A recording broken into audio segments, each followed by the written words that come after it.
I mean, what can you say, man? What can you say, people? What can you say? It's unbelievable.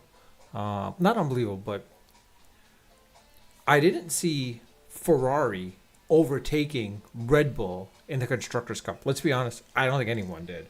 I think it was going. Everyone thought it was going to be between basically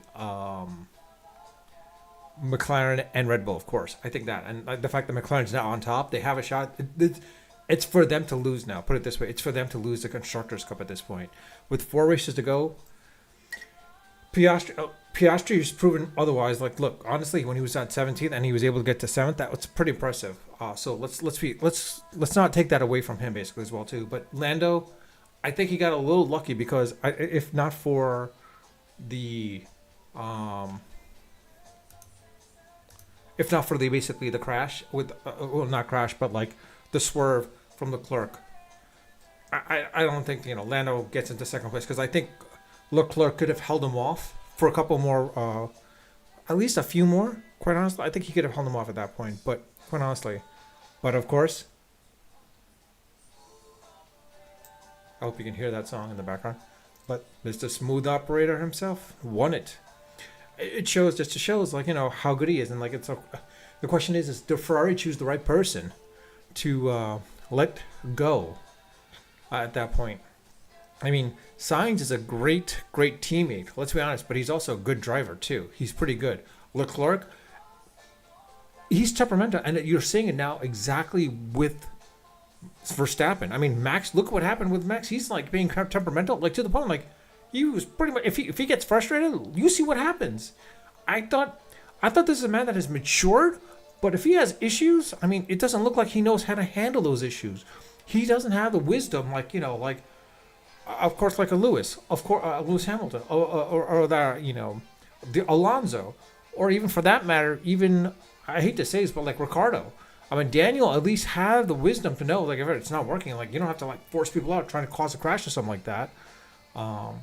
It's just you could say youth, but quite honestly, the man has already been in this, has been racing for quite a while now in Formula One at this point.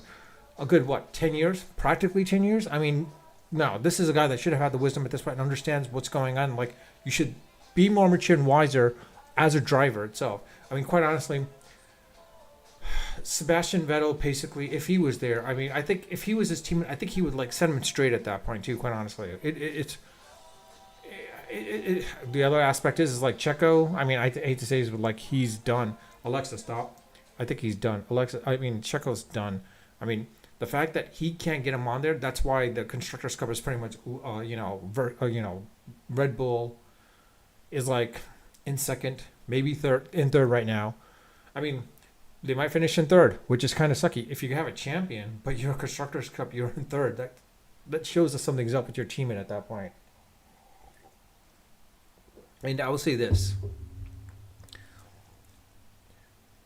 If Checo is next year with Red Bull, if he is, he's got to step up. Seriously, he's going to have to step up considerably for them to basically to be in contention again.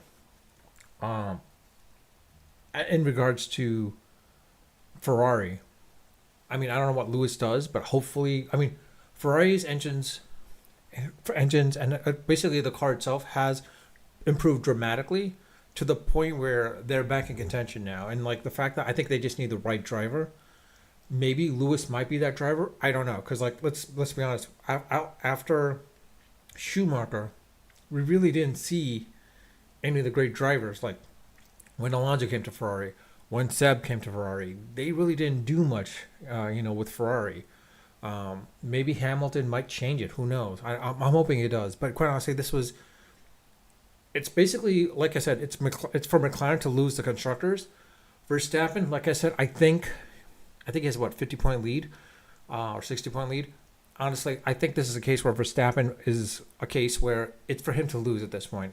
If he does what he did this race in Mexico City, then he's going to have problems galore, and then basically Lando's going to be the first, champion at that point. But I think quite honestly, if Verstappen can finish in the top 4 or top 3 at least in the next 4 races, I think he should be okay. Quite honest, I think he should be okay if he finishes in the top three. He just got to play it. He's gonna have to play it safe at this point, or drive a little safely at this point, or for that matter, like knock out Lando. But the question is like for anyone else to have a shot, which is basically Leclerc.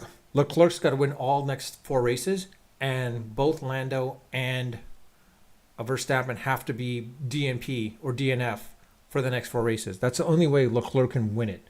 Or for that matter, Sainz. For Sainz as well too. If Sainz can win the next 4, it'd be great for him. But for Lando and Max to essentially DNF, is they're gonna have to take each other out, like what happened 3 races ago. But in any case, again, congrats to Mr. Smooth Operator Carlos Sainz. As he said, basically this is the one he wanted. And next 4 races, it's just more of like just smooth operating, basically, like just having fun at this point, because it is his final year, and he'll be going on to Williams next year. Good luck to him with that, and hopefully we'll see that. Let me know your thoughts in the comment section. What do you think? Do you think Max will get this title, the champion title, and do you think it's a case where McLaren is for theirs to lose, basically? Do you think Ferrari can overtake him at this point and maybe get the Constructors' Cup? Again, leave your comment in the comment section. I read all my comments. I do respond to when they warrant response. But with that, I'll leave it at that. If you like this content, like this video more so than anything else, please hit the like button, and more so to the point of it tells me what I should focus on, what content I should be focusing on. And of course, if you haven't subscribed, I do ask if you can subscribe. Hit the subscribe button. That'd be great. With that, I'll leave it at that. And by the way, if you're a football fan, I just saw the Commanders Bears game. That was an epic ending. I did not see that Hail Mary happening. I mean, I thought maybe Aaron Rodgers can do something like that, but the fact that Jaden Daniels, don't be surprised about Jaden Daniels. This is not the end of him. I think this year is not a fluke for him, basically. We're going to see a lot of him in the future. Caleb Williams kind of reminds me a little bit of Vince Young, I think, more than anyone else. It reminds me a little bit more of Vince Young, not Cam Newton. Maybe a little bit of Cam Newton as well, too, where they peak out and then they fizzle at that point. I think Jaden Daniels, he may become the Warren Moon, Randall Cunningham type of quarterback, basically. But anyways, with that, that's another discussion for another topic anyways. With that, I'll leave it at that. Unfiltered, unedited, of course, always